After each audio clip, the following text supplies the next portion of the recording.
मैं हूं आपका host Jamil Akhtar JNP TV से। आज हमारे दोस्त बड़े जिसको आप कहते हैं कि गर्मजोशी से और बड़े हौसले और बड़ी दलेरी के साथ अपने लोगों के लिए, अपने बहन भाइयों के लिए जो कि पाकिस्तान में मुकीम हैं, जिनके ऊपर आजकल मुसीबत के पहाड़ टूटे हुए हैं। अक्सर नहीं, तकरीबन कोई 1 साल से 1.5 साल से ये बहुत ज़्यादा हो रहा है। तो बहुत ज़्यादा ये कवरेज कर रहे हैं, हर जगह जाते हैं। पेशावर गए, अभी ये कराची से होके आए, वहाँ ईसा नगरी में लोगों के मसले मसाइल हैं, उसके ऊपर ये बड़ा काम करके आए हैं। जड़ांवाला गए हैं, मतलब जिधर भी जाते हैं। अभी साहिवाल में भी हो गए। तो आइए इनसे ही पूछते हैं कि क्या क्या मुश्किलात आई और क्या क्या लोगों के मसले मसाइल हैं। जी खुरम साहब, वेलकम सर। वाक एंड के लिए आने का बहुत बहुत शुक्रिया। वाक एंड टेक्सला में आप तशरीफ़ लाए और मेरे साथ मुलाकात की। मुझे बहुत खुशी है कि आप यहाँ तशरीफ़ लाए और मुझे मौका मिला कि मैं खुरम के आमने सामने बैठ के कोई बात कर सकूँ। तो खुरम साहब, आप बताएं कि फील्ड में जब आप काम कर रहे हो, अभी आप कराची में गए थे ना, उस इलाके के आप बिल्कुल वाकिफ़ भी नहीं थे और बड़ी दलेरी के साथ आपने अपने लोगों के जो मसले मसाइल उनको उजागर किया। कोई मसले, कोई रास्ते में कोई रुकावटें, उनके बारे में ज़रा बताइए। देखिए जमील साहब, आप हमारे सीनियर जर्नलिस्ट हैं, हमसे सीनियर हैं, आप बखूबी इन चीज़ों को समझते हैं कि अगर पाकिस्तान में आपने काम करना है, फिर अपने लोगों की आवाज़ उठानी है, तो उसके लिए मुश्किलात तो बड़ी ज़रूरी हैं। मुश्किलात का सामना करना पड़ता है। तो कराची के विज़िट के लिए बारे में बताऊंगा कि जैसे हमें पता चला कि वाईएमसी का जो हॉस्टल है, उसके ऊपर इलेक्शन कमीशन जो है वो 2.5-3 साल से काबज़ हुई बैठी है। तो उस पे मैंने और मेरे साथ हमारे एग्ज़ेक्टिव डायरेक्टर जनाब शबीर शफ़क़त साहब, जो कि नेशनल क्रिश्चियन पार्टी के चेयरमैन भी हैं, भाई हनूक साहब और दीगर दोस्त जितने भी हम खिदमत हैं, हम सब ने जो है मीटिंग की और इसके ऊपर फिर हमने एक एहतजाज की भी कॉल दी और इसके साथ साथ इंतज़ामिया को बावर कराया कि आप खुदा के लिए हमारे इस अदारे को खाली कर दें, ताकि हमारा अदारा जब आप खाली करेंगे तो ये हमारे लोगों के लिए इस्तेमाल होगा, तो उसके लिए हमारे लोगों की बेहतरी के लिए बहुत सारी चीज़ें हो सकती हैं। यहाँ तो हो इलेक्शन कमीशन ने ये किराए पे रेंट आउट किया हुआ है, तो कुछ ना कुछ पे कर रही है। सेकेंडली, जब मेरी या कि यानी कि मैं कहूँगा कि कब्ज़ा माफिया। मैं सीधे अल्फाज में ये कहता हूँ कि इलेक्शन कमीशन अगर अभी सामान रख के बैठी हुई है, तो आने वाले वक्तों में हमें ख़तरा था कि ये काबज़ ना हो जाएँ, और काबज़ तो ऑलरेडी वो हैं। अब मामलात ये हैं, जब मैंने वहाँ के जो सेक्रेटरी साहब हैं बाबर साहब से बात की, तो उन्होंने सारा हाल अहवाल मुझे बताया, उनसे मेरी मीटिंग भी हुई। उन्होंने बताया कि वाक़ई में इलेक्शन कमीशन जो है वो काबज़ है। अब मेरी ऑब्ज़र्वेशन के मुताबिक शहर कराची में अबूरी है, आगा खानी है, बाकी मज़ाहिब हैं, बाकी कम्युनिटीज़ हैं, सब की बड़ी से बड़ी बिल्डिंग्स खाली हैं। तो आपने भाई क्रिश्चियनिटी की बिल्डिंग को क्यों टारगेट किया? आपने मसीही असासों को क्यों टारगेट किया? सवाल है ना। और माजी में भी हम देखते आए हैं सर, माजी में भी इसी तरह से हमारी बिल्डिंग्स के ऊपर कब्जे किए गए, हमारी ज़मीनों के ऊपर कब्जे किए गए। क्या इसका कोई पूछने वाला है? जब हम आवाज़ उठाते हैं, हम बात करते हैं, तो फिर गवर्नमेंट ऑफ पाकिस्तान को फिर मिर्चियाँ लगती हैं। कि जो हमारे नुमाइंदे हैं, अगर सच्ची बात मैं करूँ तो वो हमारे नुमाइंदे है ही नहीं है, वो तो गवर्नमेंट के नुमाइंदे हैं। इसलिए ना तो अपने लोगों की आवाज़ उठाते हैं। हाँ, एक बंदे को मैं बोलते हुए देखता हूँ,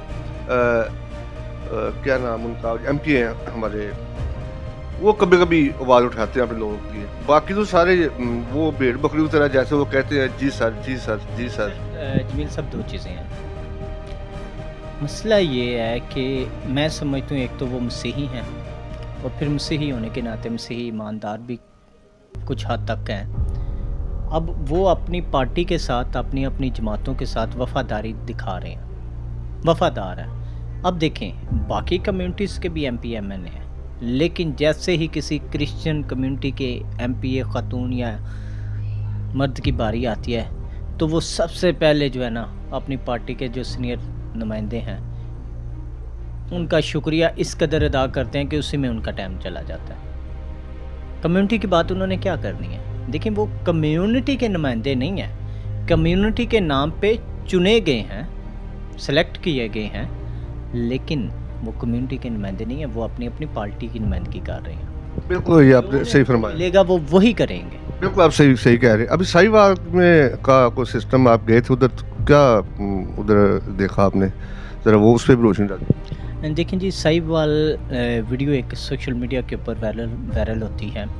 उस वीडियो में हमें बताया जाता है, और नेशनल चैनल्स के ऊपर माफ़ी के साथ निजी चैनल्स पर वीडियोस चलती हैं कि जो हड़प्पा 190 AL चक है, वहाँ के मसीहियों ने जो है वो पुलिस के ऊपर हमला कर दिया, और पुलिस ने क्या किया, तोड़ फोड़ की है और 4 पुलिस वाले ज़ख्मी किए हैं। और भाई मुझे बताएं, मुझे दिखाएं, आपके जो पुलिस वाले ज़ख्मी हुए हैं आप दिखा क्यों नहीं रहे? आपने उनका मेडिकल क्यों नहीं करवाया? फिर वहाँ जो जितने आपने मसीही लोगों को मार मार के फना कर दिया, उनके मेडिकल हुए हैं, उनके आप मेडिकल क्यों नहीं क्लियर होने दे रहे?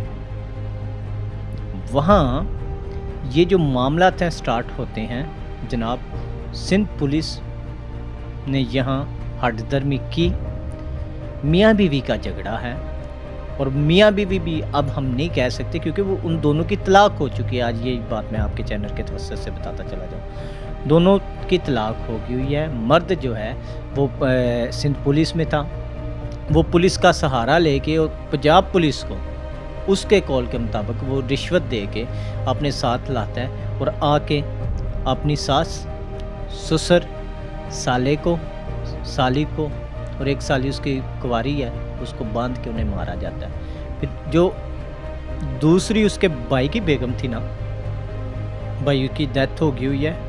ये 2 बहनें एक ही घर में शादी हुई हुई थी।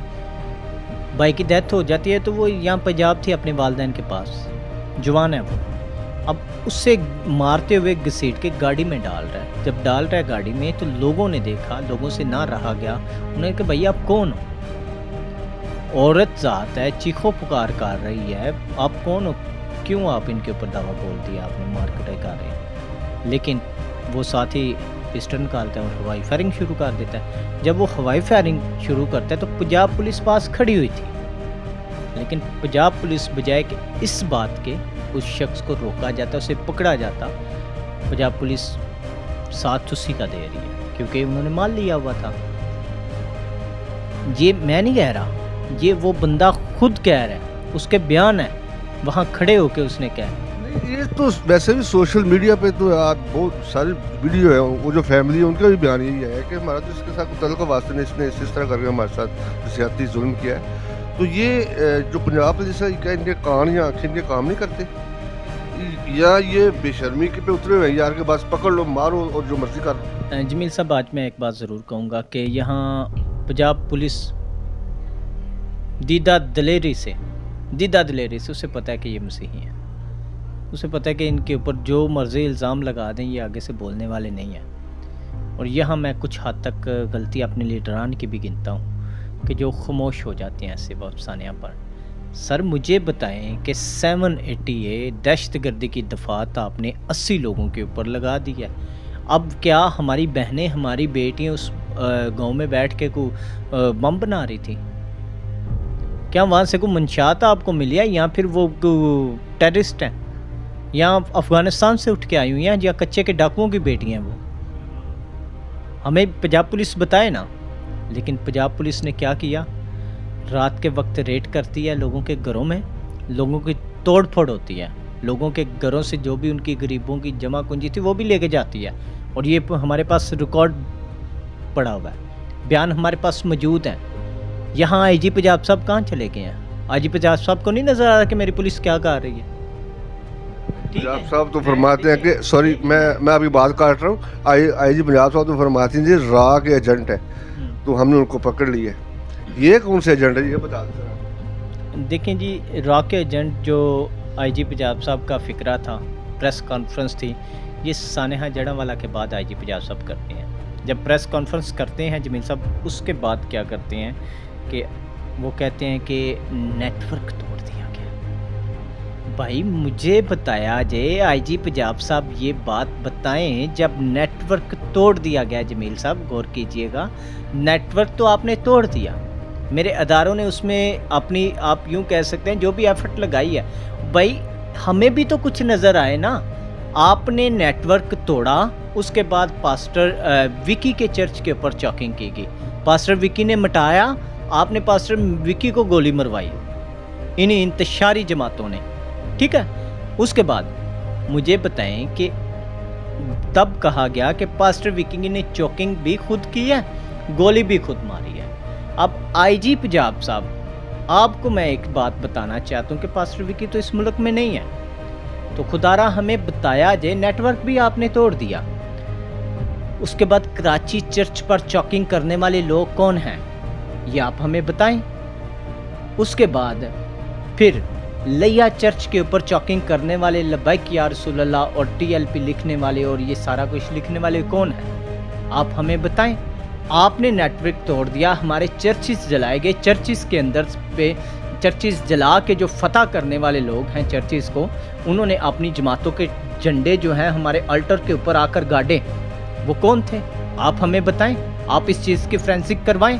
ये तो आपने करवाई नहीं, ये तो आपसे हुई नहीं। क्यों नहीं हुई? नेटवर्क तोड़ा नहीं गया, नेटवर्क तोड़ने की प्रेस कॉन्फ्रेंस की गई है। और अफसोस के साथ मुझे कहना पड़ रहा है, मेरे इन्हीं नेशनल चैनल्स ने इस प्रेस कॉन्फ्रेंस को इस कदर वायरल किया कि आईजी पंजाब साहब ने नेटवर्क तोड़ दिया। सर मैं कहता हूँ आईजी साहब, मैं आपको खुद बुके पेश करूँगा, मैं आपको माला पहनाऊँगा। आपने जो नेटवर्क तोड़ा है आप उसका सबूत हमें दे दें, आप बता दें, हमें दिखा दें। सर सियालकोट में ये कारनामा हुआ, वहाँ भी इसी तरह पेपर लिखे गए और पेपर जो हैं वो फेंके गए हैं गली में। ये आईजी पंजाब साहब की प्रेस कॉन्फ्रेंस के बाद की मैं बात कर रहा हूँ। आईजी पंजाब साहब, मैं दरख्वास्त करता हूँ आपसे, मेरे पास आज भी प्रूफ मौजूद है।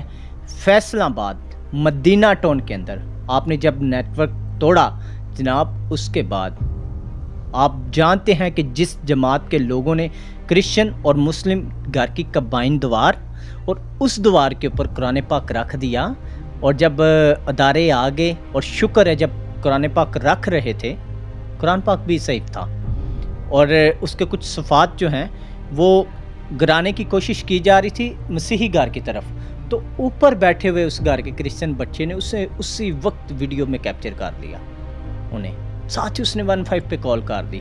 बाद में पता चला कि जो चर्चिस जलाने वाली जमातें हैं दहशतगर्द, उन्हीं जमातों के वो लोग निकले। सर हमें बताया जाए उस पर आपने क्या किया? उन्होंने बयान क्या दे दिया कि हमने कुरान पाक सुखाने के लिए रखा है। सर मेरे पास वीडियो मौजूद है, मेरे पास प्रूफ मौजूद है। क्यों ऐसा है? फिर कराची में ही पिछले साल कैथलिक चर्च के बाहर चर्च की क्यारी में कुरान पाक रखा जाता है, और रखता कौन है? वहाँ का जो मौलाना साहब है उसका बेटा। जब रखता है, सीसीटीवी कैमराज में ये चीज़ें आ जाती हैं, पकड़ा जाता है, तो मौलाना साहब कहते हैं जी इसका दिमाग ठीक नहीं है, इसका तो ज़हनी तवाज़न ठीक नहीं है। मैं मौलाना साहब से दरख्वास्त करता हूँ कि खुदारा हमें बताया जाए कि आपके बेटे का ज़हनी तवाज़न ठीक नहीं था, इसे ये पता था कि मैंने कुरान पाक घर से उठाना है। आपके बेटे का ज़हनी तवाज़न ठीक नहीं था, इसे ये पता था कि मैंने चर्च की क्यारी में जाके रखना है। रास्ते में बहुत सारी मस्जिदें आई हैं, रास्ते में बहुत सारी स्ट्रीट आई हैं, गलियाँ आई हैं, किसी और घर के आगे उसने नहीं रखा, किसी और मस्जिद के आगे नहीं उसने रखा, किसी मदारिस के आगे नहीं रखा। इस कदर आपका बेटा पागल है, उसे पता है कि टारगेट हमारा चर्च है। वहाँ जनाब सीसीटीवी कैमरास ना होते तो मेरे कराची के लोगों को भी जड़ावाला की तरह जला दिया जाता। हमारे दोस्त खुर्रम साहब, ज़ाहिर है ये तो बहुत ही काम कर रहे हैं इसके ऊपर। मुझे पता है ये जहाँ भी कहीं कहीं हमारे ऊपर कोई हमारे लोगों पर कोई मुसीबत होती है, ये वहाँ पहुँच जाते हैं। ये नहीं देखते रात, ये नहीं देखते दिन।